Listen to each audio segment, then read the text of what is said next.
This is TWiT.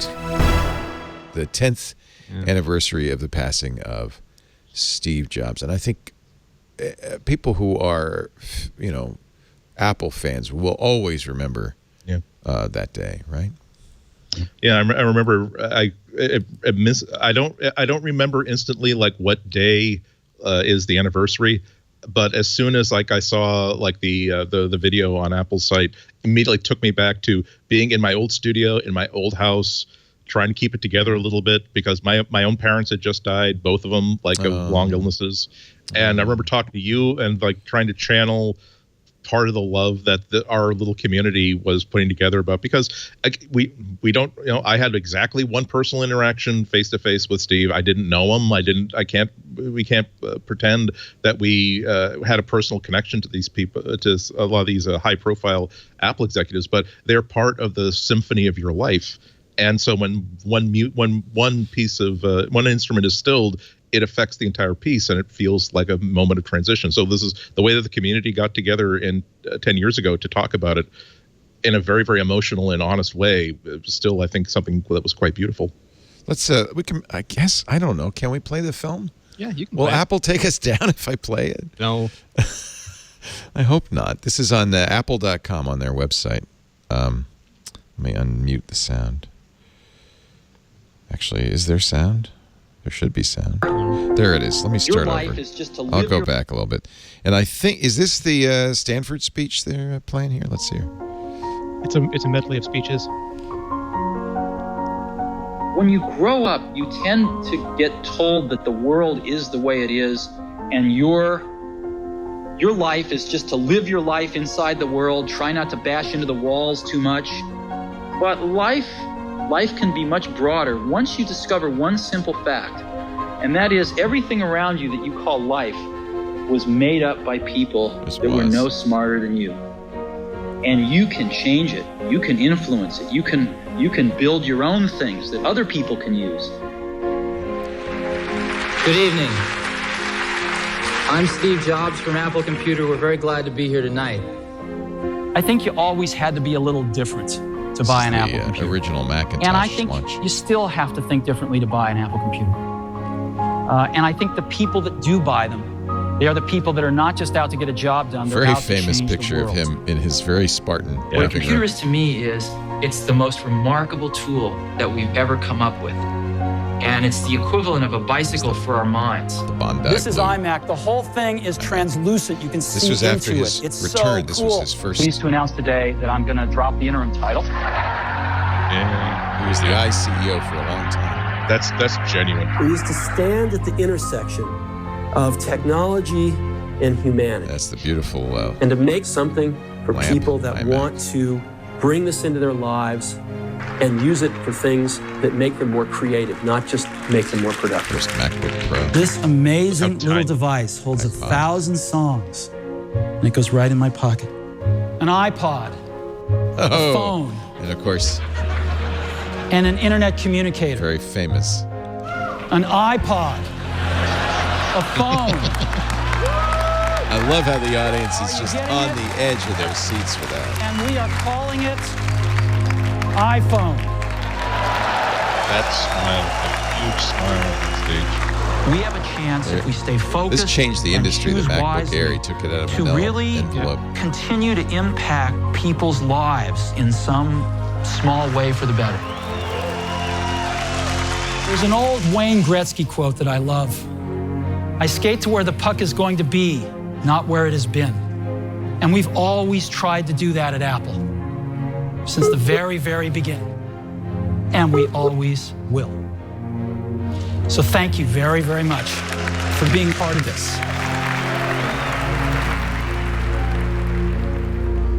Yeah. Really, no one was ever better at introducing a product. And while Apple does great stuff today, especially their most recent product announcement for the iPhone 13 is beautifully done, it's not relying on the one person.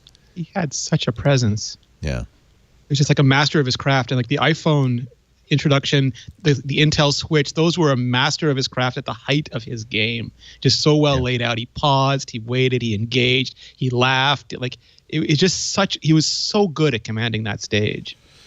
Because he loved being there. He was so proud of the stuff he was putting out. I remember that I was at the introduction of the iPad, and it was, I think, maybe the first one in which he was presenting sitting down in those really nice big black leather chairs, and he was very, very frail. He was obviously dealing with stuff, but nonetheless, every time they cut to a video, I couldn't watch the video because I was watching him like off stage, but close enough that I could see him. He was standing, he was watching, he was engaged with the video, he was beaming because he was like, oh my God, me and my team spent so much time building this beautiful thing, and I can't wait to share it. I can finally blab about it to the entire world. And that was so visible and infectious.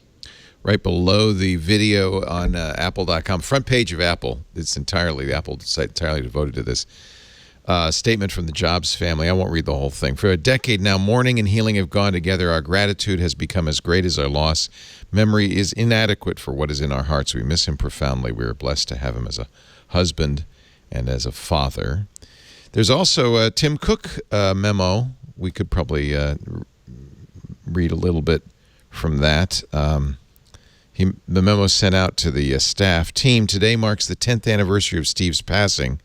It's a moment to celebrate his life and reflect on the extraordinary legacy he left behind. Steve believed that people with passion can change the world for the better. That's the philosophy that inspired him to create Apple, and it lives in us today. Steve was a singular figure. He taught us all how to soar. I miss him and will cherish him always. There was a Johnny Ive one yesterday, too. Yeah, in the Wall Street Journal. I can bring that up, too. Johnny Ive on what he misses most about Steve Jobs. Of course, I think there was no closer collaborator in the final years of his life than Johnny Ive. He delivered a eulogy in which he referred to chairman and co-founder of Apple as my closest and most loyal friend. He's, of course, since left Apple. He starts his piece in the Journal with, I have barely thought about Steve's death. My memories of that brutal, heartbreaking day 10 years ago are scattered and random. I cannot remember driving down to his house. I do remember hazy October skies and shoes that were too tight. I remember afterwards Tim and I sat quietly in the garden for a long time together. But I think about Steve every day. Steve's widow, Lorene, and I are close. Our families have been close for nearly 30 years. So that's interesting. I loved how Steve saw the world the way he thought was profoundly beautiful. So, then it's a much longer piece. The but fragility of ideas. Yeah, ideas are fragile. He was talking about how he says, if they were resolved, they would not be ideas, they'd be products. As thought grew into ideas, however tentative, however fragile, he recognized that this was hallowed ground. He had such deep understanding and reverence for the creative process. He understood creating should be afforded rare respect, not only when the ideas were good or when the circumstances were convenient. Steve focused on the actual ideas, however partial and unlikely. I think that they had a meeting of the minds, didn't they? They had almost electric back and forth that made the two of them made stuff that was better than either one could make by themselves. There was quite a synergy. Yeah. Same wavelength. Yeah. It's interesting. He says, Lorene and I are at last working together. Here's a picture of Lorene Jobs and Johnny Ive. It's a beautiful picture. Lorene, of course, has become quite a philanthropist. So Steve's last words to me were that he would miss talking together. I was sitting on the floor next to his bed, my back against the wall. After he died, I walked out into the garden. I remember the sound of the latch on the wooden door as I gently pulled it closed. In the garden, I sat and thought how talking often gets in the way of listening and thinking. Perhaps that's why so much of our time together was spent quietly. I miss Steve desperately, and I will always miss not talking with him.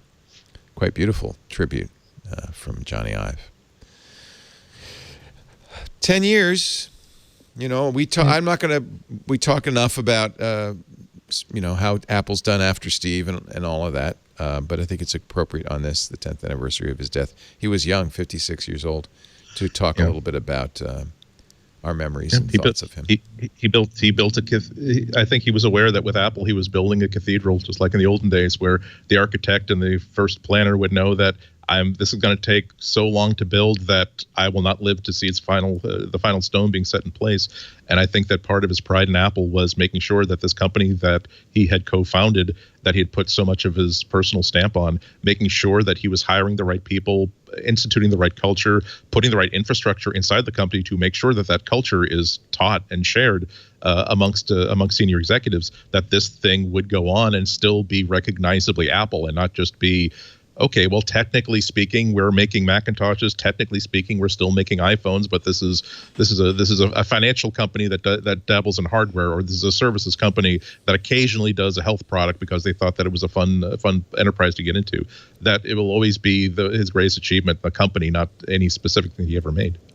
Well, and I think that what Apple is doing now is less crazy than it was when they got started, but creating a system that they have so much control over that's so insular is generally something that doesn't work.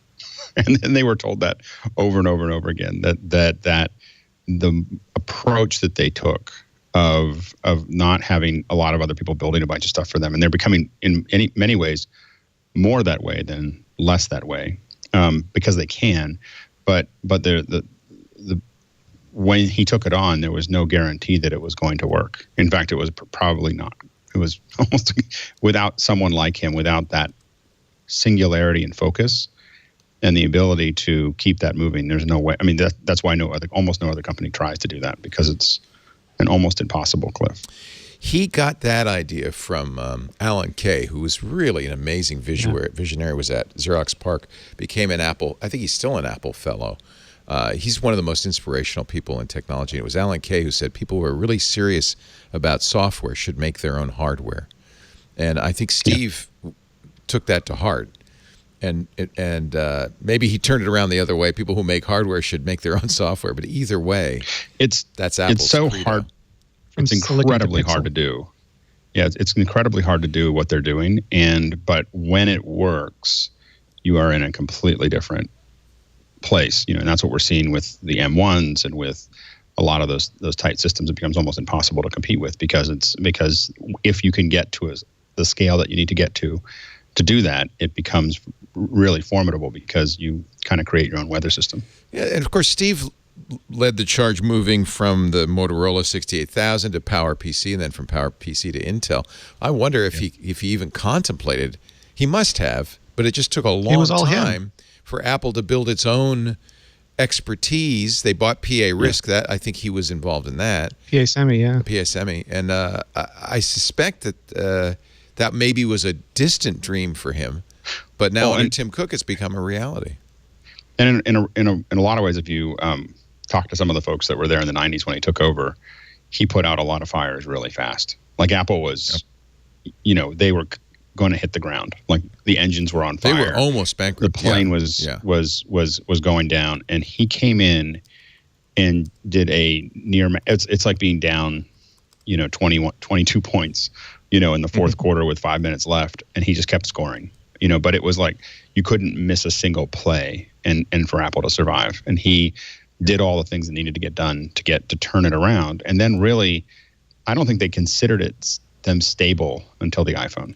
It was, it was only 10 years. The iPhone came almost only 10 years after that they were going to go bankrupt. Yeah, I think that's what. I'm sorry. Go ahead. Am I interrupting or? That's okay. So we have so much to just talk about sometimes. What I wanted to get in was that, I think that's part of what restored confidence in Apple, that there was somebody who was making decisions and sticking with them. There was somebody who had a plan. They weren't just flailing about saying, oh, well, what if we get Mac sold by Sears? What if we have entire product line which is just rebranded Macintoshes, but they can only be sold in a line of stores?